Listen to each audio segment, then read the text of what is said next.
Oke guys, kembali lagi bersama kami para frater Seminari Tinggi SPD Surabaya dalam konten Permisi. Percakapan Misi.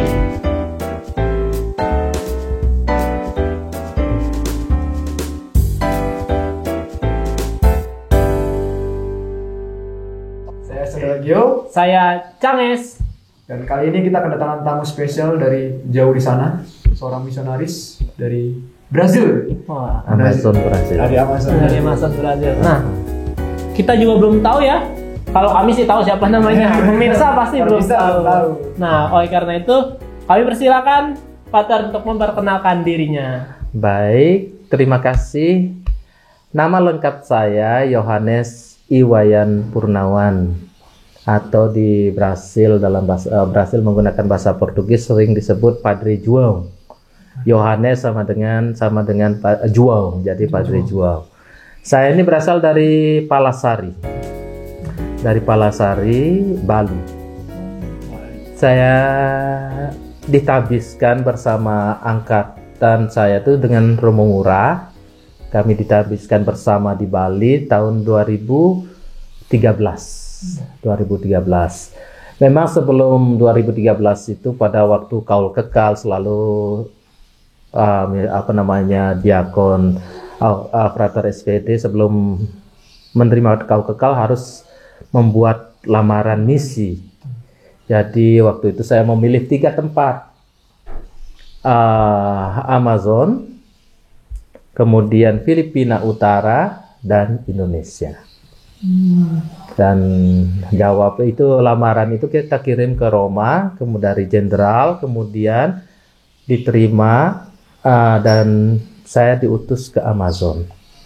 Setelah tabisan 2013, kemudian kami mempersiapkan diri, dan 2014 saya rasa bulan Mei itu saya tiba di Amazon. Terima kasih. Di Amazon ya. Nah, Pater, kan tadi ada tiga tempat ya yang Pater pilih ya. Nah, tuh alasannya apa ya kalau boleh tahu, Pater? Dan mungkin ada karena saya suka main ke hutan, di hutan Amazon gitu, jelajah-jelajah alam. Mungkin alasannya ya. Iya. Dari Pater gimana? pada waktu itu memang praktis sebenarnya. Saya lebih memperhitungkan hal praktis sebenarnya. Saya ini punya alergi dingin. Alergi dingin. Nah, jadi saya berusaha observasi di internet di tempat misi itu di mana yang tropis. Nah, tropis, kemudian saya lihat Amazon tropis, memang Brasil itu setengahnya ada 4 musim, setengahnya tropis. Amazon itu termasuk tropis, kemudian Filipina Utara juga tropis, dan Indonesia juga tropis. Jadi kemudian itu hal pertama, kemudian juga lihat area misinya, karena regio Amazon juga dia punya misi itu untuk orang-orang Indian, orang-orang asli. Itu menarik. Satu hal lagi, dan saya suka mancing. Jadi berpikir, wah di Amazon tuh sungainya besar, jadi pergi sana. Jadi sejalan misi dengan hobi. Itu menarik itu. Betul. Nggak salah ini. Jadi itu mancing dan misi. Satu jalan. Jadi betah gitu. Lalu Pater bisa jelasin nggak secara spesifik Pater tempat misi Pater nih, Amazon di kota mana gitu? Lalu apa tantangannya, apa hambatannya? Area khususnya apa? Oh ya. Sebenarnya Brasil itu ada 3 provinsi dan 1 regio. Nah, provinsi selatan, provinsi tengah, dan provinsi utara, dan regio Amazon. Jadi tempat saya bekerja itu masih regio Amazon, belum provinsi. Dan kami ada 30 imam, yang kurang lebih 30 imam yang bekerja di sana. Dan saya sendiri bekerja namanya di daerah Transamazonica. Transamazonica itu daerah pemerintah Brasil membuka jalan untuk Amazon. Jadi yang menghubungkan beberapa negara bagian. Itu menjadi juga bisa dikatakan menjadi daerah transmigrasi. Bisa dihitung dia ada 220 km dari Sungai Amazon. Jadi lebih banyak darat memang. Dan tantangan yang di sana yang paling berat sebenarnya adalah geografi. Jadi jalan itu sebagian belum diaspal. Baru tahun-tahun terakhir ini baru ada beberapa yang sudah diaspal, tapi ketika saya datang di sana tuh belum diaspal memang. Dan kemudian kotanya juga, kota yang saya tinggali, di nama kota yang saya bekerja itu namanya kota Ruropolis. Ruropolis, kemudian parokinya Santissima Trindade. Paroki Santissima Trindade, Ruropolis. Dan di sana ada 40 stasi. 40 stasi, 4 stasi ada di di kota, walaupun kotanya nggak beraspal seperti kita di sini katanya ya. Di sana jalannya tanah semua. Kemudian 36 stasi ada di pedalaman. Jadi yang paling jauh tuh 100 kilo. Itu memang tantangan geografi pertama yang paling berat ya. Apalagi kalau musim hujan, kita harus berpikir juga di mana sudah punya strategi untuk melewati lumpur, melewati bukit yang licin karena tanahnya tanah merah. Jadi itu tantangan yang paling berat, yang biasanya sangat melelahkan memang, sangat melelahkan. Yang kedua juga kemudian ya situasi sosial itu biasa selalu ada ya. Kemudian juga dalam kehidupan bisa dikatakan kehidupan religius umat. Karena umat ya mayoritas Katolik, tetapi sedikit orang yang pergi ke gereja. Katolik KTP. Bisa dikatakan Katolik KTP, tetapi tantangan yang berat memang untuk menggerakkan mereka. Sepertinya mereka sudah bosan untuk ke gereja. Beberapa kali saya bertemu dengan orang, tanya mereka bilang, saya percaya Tuhan, tetapi saya tidak memilih agama. Saya percaya ada Tuhan, tetapi saya tidak ingin memilih agama. Ataupun ada yang mengatakan, kalau ditanya, ya saya Katolik, saya dibaptis di gereja Katolik, tetapi saya tidak aktif untuk ke gereja. Jadi tidak ingin ke gereja. Itu yang menjadi tantangan, bagaimana kita bisa mendekati mereka untuk ayo datang ke gereja. Datang. Karena itu selalu meluangkan waktu, walaupun sibuk bagaimanapun mengunjungi stasi misa, tetapi tetap juga kita bergaul, sapa mereka dari dalam kehidupan sehari-hari, mengunjungi rumah mereka. Jadi tantangannya ada dua, geografi dan juga kondisi umatnya ya. Karena benar mereka tuh mayoritas Katolik, tetapi bisa dihitung berapa orang ke gereja. Ya itu karena mereka sering muncul pertanyaan kalau ketemu orang tua. Mereka mengatakan, Padre, saya ini Katolik, tapi saya sudah saya sudah tidak ingin ke gereja lagi. Tolong beri saya nasihat. Bagaimana kita menyikapi itu? Gimana? Berat ya? Berat. Mereka sendiri yang mengatakan itu. Saya Katolik. Dulu saya aktif, tapi sekarang sudah rasanya malas, sudah bosan ke gereja. Tolong nasihati saya.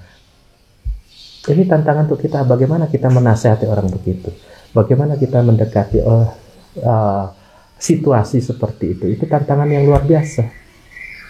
Menyentuh lagi spirit mereka, kerohanian mereka untuk merasakan kehadiran Tuhan dalam hidup mereka. Itu menjadi tantangan, menjadi PR juga untuk kita sebenarnya misionaris.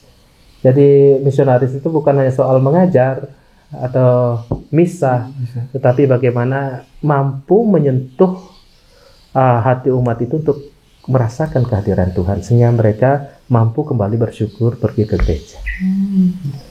Berarti cara berpastoral yang kreatif itu sangat dibutuhkan. Iya, benar sekali, sangat dibutuhkan. Karena itu keterampilan, kesabaran, kemudian memang kita paling tidak dikatakan, boleh saya katakan kita harus cerdas, bukan hanya pintar, Kalau pintar itu ya kita pelajari semua, tetapi kalau orang cerdas dia bisa menemukan ide-ide untuk apa namanya, menemukan cara bermisi yang bagaimana. Itu penting sekali. Memang kita tidak bisa setiap kita misionaris selalu punya ideal, apa namanya, idealisme. Tetapi kita juga harus menyesuaikan diri dengan apa namanya situasi umat. Kadang kita untuk Indonesia kita lebih banyak kadang belajar teologi, semua orang belajar teologi ya, filsafat. Dan di sana biasanya di tempat misi itu kita harus menyesuaikan diri dengan teologi yang mereka pakai. Macam di Brasil, teologi pembebasan itu sangat kuat. Dan itu sangat berbeda. Dan kita harus mulai belajar lagi, beradaptasi. Kemudian melihat bagaimana caranya, bagaimana mengikutinya, itu penting sekali. Berat juga ya berarti ya Pater di sana. Tapi pasti walaupun seberat-beratnya tantangan yang Pater hadapi, Pater punya cara untuk mengatasinya kan Pater ya? Ada cara. Ada cara jitunya. Cara jitunya. Cara jitu sih tidak ada.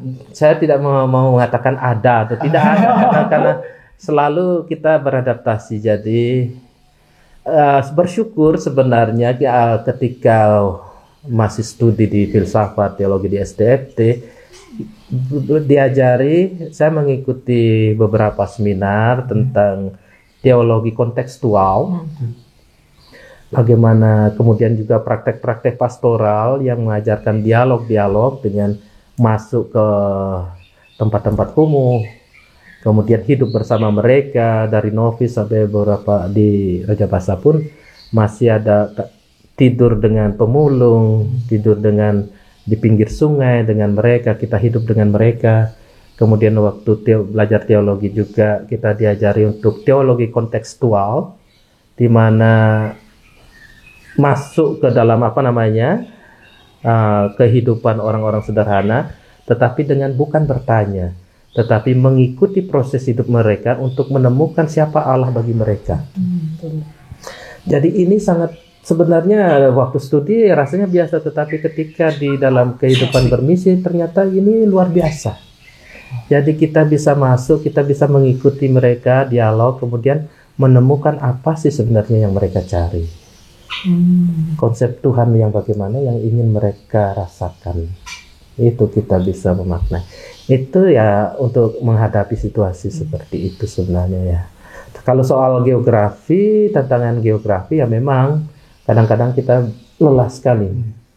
Dalam keadaan lelah seperti itu yang untuk saya sendiri adalah obatnya adalah selain hobi ya.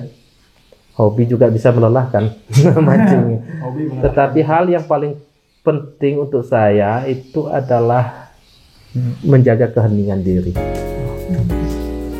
Karena itu seperti yang saya selalu sharingkan, meditasi itu penting sekali. Saya kalau lelah itu saya sudah, karena banyak juga tugas PR apa namanya kan, persoalan-persoalan umat, persoalan paroki, untuk mengambil keputusan itu atau dalam kelelahan itu kita hening, meditasi. Paling enak tuh meditasi. Itu kadang-kadang keheningan itu yang memberi kesegaran-kesegaran tersendiri. Ide. Misalnya dalam hal-hal keputusan juga, saya seringkali tidak akan memberi keputusan sekarang. Kalau ada masalah, kemudian saya bilang, ya kita lihat besok dulu, kita lihat 2 hari lagi, baru saya beri keputusan. Kalau bisa ditunda untuk keputusannya.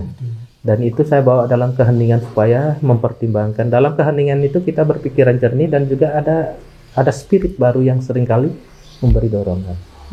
Sehingga menghadapi hal-hal geografis itu, yang sulit jadi terasa ringan. Lancar gitu. Boleh juga kalau saya mau tambahkan ya. Nanti pesannya lain lagi.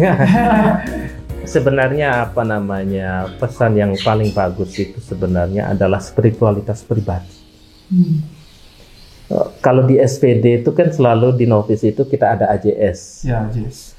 Dulu memang saya ingin serius sebenarnya. Dulu saya merasakan kok rasanya hidup begini-begini saja gitu loh. Saya akhirnya berusaha untuk satu kali AJS itu saya ingin serius retret, ingin menemukan apa sih sebenarnya yang saya ingin tuju, apakah kekuatan saya. Sehingga AJS itu dibimbing untuk menemukan spiritualitas pribadi. Sebenarnya ini yang menjadi sumber kekuatan dari dalam diri kita. Terutama saya merasakan sendiri, ini yang keluar dari dalam diri saya. Spiritualitas pribadi. Saya menemukan bahwa waktu itu memang dengan proses bimbingan yang panjang, akhirnya saya menemukan Tuhan adalah guruku. Tuhan adalah guru. Itu spiritualitas pribadi dari sekian pengalaman yang saya lalui. Akhirnya saya menemukan dari bimbingan para pembimbing, Tuhan adalah guru. Sehingga hal ini ketika dalam situasi sulit, geografi mau apapun, selalu saya mengatakan pasti Tuhan mengajarkan sesuatu di sini. Itu akhirnya apapun yang saya hadapi jadi ringan. Seperti pokoknya pasti Tuhan mengajarkan sesuatu, mau apa kayak nanti dalam proses saya akan menemukan gitu loh. Itu yang namanya spiritualitas pribadi, itu yang paling kuat menguatkan saya, paling kuat untuk memberikan kekuatan untuk saya dalam bermisi. Itu. Jadi begitu, ada spiritualitas pribadi harus ditemukan dalam bermisi ya, Iya, penting sekali. dan menguatkan. Dan juga tadi Pater mengatakan hobi juga penting, Hobi penting. sebagai teman kita dalam bermisi, Iya. karena kita tidak bisa mencurahkan apa yang kita kesal seperti dengan hobi. Kita bisa kembali fresh lagi dalam melakukan misi. Hobi, kesukaan itu memang penting, karena itu misionaris siapapun atau yang para frater yang ingin jadi imam dimanapun berada, kalau kita berada punya hobi, punya kesukaan apa, musik, mancing, lukis, dekorasi, bertaman, itu bukan menjadi pelarian tetapi penyaluran. Dan kita lelah di sini, kita merealisasikan hobi kita. Itu. Saya seringkali saya punya hobi, sebenarnya bukan dua. Saya suka mancing, jadi mancing selalu. Dimanapun ada sungai, kalau lelah berhenti mancing. Dapat tidak dapat tapi sudah seger. Itu. Kemudian juga ngelukis. Kadang saya beli kanvas malam itu, kalau pas lelah itu rasanya bete, ya sudah ambil kuas, lukis. Walaupun akhirnya rusak, nggak jadi, tapi tertuang semua. Gitu. Jadi itu, dimanapun siapapun pasti kalau hobi sejalan dengan tempat kita, sangat memberikan semangat yang luar biasa. Ini Pater, kan tadi Pater bilang ada 36 stasi di luar kota ya, berarti masuk ke dalam-dalam ya. Iya. Nah, kalau boleh tahu mungkin Pater bisa sharingkan satu pengalaman yang sangat mengesankan saat lagi kunjungan ke stasi mana, melewati sungai Amazon itu, masuk dalam. Ada pengalaman yang mungkin sangat mengesankan buat Pater gitu. Sebenarnya banyak sekali pengalaman yang mengesankan, tapi waktu itu memang ada satu stasi. Pas waktu itu saya pergi ke stasi yang memang paling cukup sulit, karena di sana ada dalam bahasa Portugis itu ladera itu tanjakan, bukit itu, bukit yang paling tinggi, kemudian mobil saya terbalik. Mobil terbalik kan tidak mampu pas hujan, jadi jalan licin itu mobil terbalik, jadi bannya naik, bannya ada di atas. Jadi saya keluar dari kaca pintu, ambil tas, kemudian jalan 8 kilo. Mobilnya masih terbalik. Masih terbalik. Itu jalan 8 kilo, sampai di sana sudah keringat. Wah, umat mereka sudah tebak kalau Padre atau Romo terlambat, karena saya jarang terlambat. Kalau Romo terlambat pasti ada sesuatu. Mereka sudah tahu. Jadi saya jalan 8 kilo, akhirnya mereka sambut dengan baik. Kami misa, mereka misa seperti biasa, sudah lumpur semua. Tapi misa, kemudian setelah misa mereka saya bilang ayo kita ke tempat mobil yang terbalik supaya balikkan lagi mobil. Karena mobil saya itu Toyota Banderanci, Toyota tua itu, R-Top itu. Mereka bilang, Padre tenang saja. Jadi tenangkan diri, kita makan, kita istirahat, nanti kami semua ke sana. Jadi akhirnya saya makan bersama, kemudian kami ada namanya main bingo. Main bingo itu ada permainan, jadi saya ikut bermain. Jadi rasa lelah, rasa jalan dengan mobil terbalik, rasa grogi itu ya hilang semua. Sudah tenang tuh, mereka bilang ayo pada kita ke sana. Akhirnya semua yang laki-laki ke sana, balikkan mobil dibalik, kemudian saya lanjut lagi ke stasiun yang lain. Tapi itulah artinya kita nggak usah takut. Umat itu selalu menerima, selalu siap membantu. Itu memang ada lagi banyak hal, tetapi itu salah satunya. Maka sering ditanya itu, umat sering nanya, Padri kamu datang dengan siapa? Saya selalu katakan dengan 4 orang, Bapa, Putra, Roh Kudus, dan Bunda Maria. Spiritualitasnya tinggi. Jadi mereka itu pengalaman di sana. Berarti walaupun medan yang ditempuh untuk ke stasi itu susah, harus lewatin sungai, tanjakan, lumpur-lumpur, tapi ketika udah bersama umat semua terbayar ya Pak. Terbayar. Kita ada kebahagiaan tersendiri kalau kita sudah sampai. Betul sekali. Itu dia. Mungkin ada lagi suka duka yang Pak ingin sharingkan. Mungkin kan tadi salah satu pengalaman mengesankan. Ini mungkin pengalaman yang kurang enak lah Pak selama misi. Pernah juga sebenarnya waktu itu saya bisa dikatakan kalau kita bekerja di tempat misi dengan artinya kita bekerja untuk Tuhan, maka Tuhan itu juga yang membantu. Seringkali selama pengalaman bermisi ini banyak saya menemukan mujizat-mujizat bagi mungkin orang melihatnya sederhana, tapi untuk saya refleksikan mujizat yang luar biasa. Satu kali memang waktu itu saya mengantar di sana ada namanya patung Nossa Senhora da Aparecida. Itu Maria hitam sebagai pelindung Brasil. Nah itu waktu itu patung duplikatnya datang ke keuskupan, kemudian datang juga ke paroki, diantar ke paroki. Dan pada waktu itu kesempatan itu saya harus mengantar. Memang akhirnya saya dengan satu pastor, kami bekerja sama, kami memutuskan untuk membawa patung ini mengunjungi rumah-rumah umat di pedalaman-pedalaman. Dan kesempatan pagi itu saya pergi jam 8, masuk ke stasi lumayan jauh. Dan itu sampai ujung itu ada sekitar 40, dari jalan besar sampai pojok yang sudah hutan, pojok pokoknya yang rumah terakhir, itu sekitar 40 kilo. Dan itu jalannya memang gunung saja, semua gunung. Memang kita itu medan yang paling sulit. Waktu itu jam 8 saya masuk sudah dari jalan besar itu gelap karena mau musim hujan. Jadi mendung yang tebal sekali, dan kami katakan sebagai mendung yang berat, artinya sudah siap jatuh air. Kemudian pas membawa patung ini ke rumah pertama, jadi keluarga di rumah pertama berdoa, kemudian saya memberkati dengan patung ini, kemudian lanjut ke rumah yang lain. Ketika saya masuk ke rumah pertama, umat di sana mengatakan, bapaknya mengatakan, Padri, ini kamu tidak bisa masuk karena mendung, sebentar lagi hujan jatuh. Dan ke depan itu, dan ada perbaikan jalan setapaknya, jalan di dalam itu. Kalau kamu masuk hujan, kamu tidak bisa masuk dan kamu tidak bisa keluar. Pasti tinggal di jalan. Kemudian saya bilang, nggak masalah. Saya kan bersama Bunda Maria.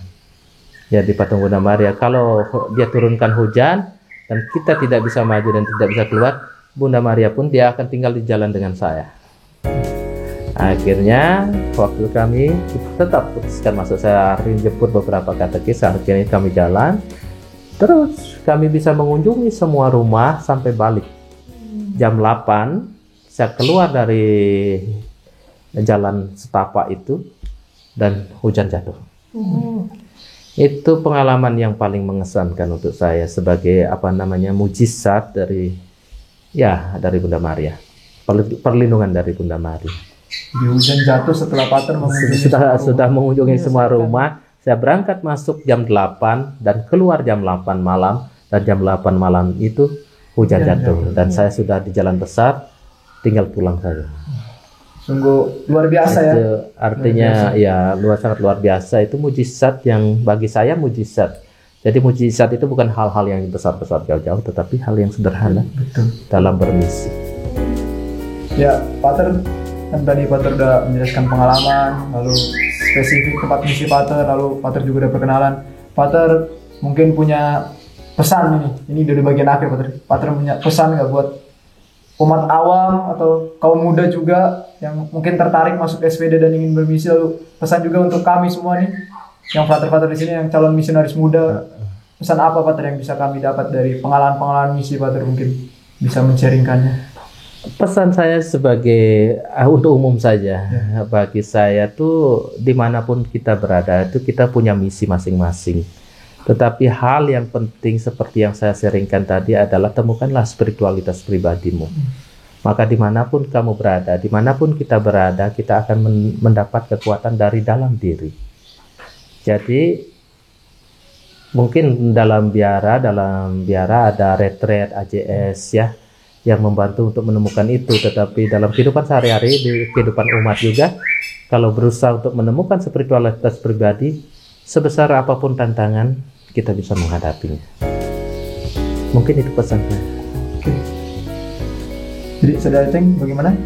Jadi kita lihat ya, spiritualitas pribadi membantu kita menghadapi tantangan-tantangan dalam hidup.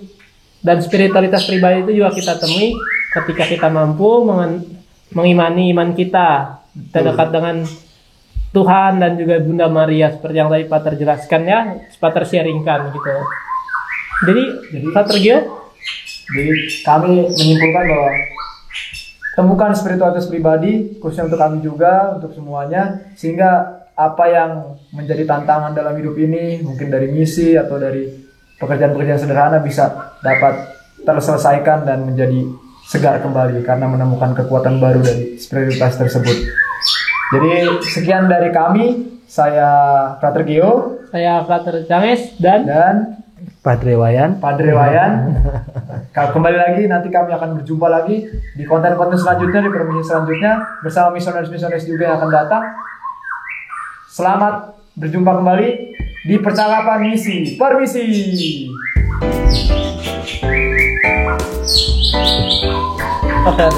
Oke, terima kasih. Mantap.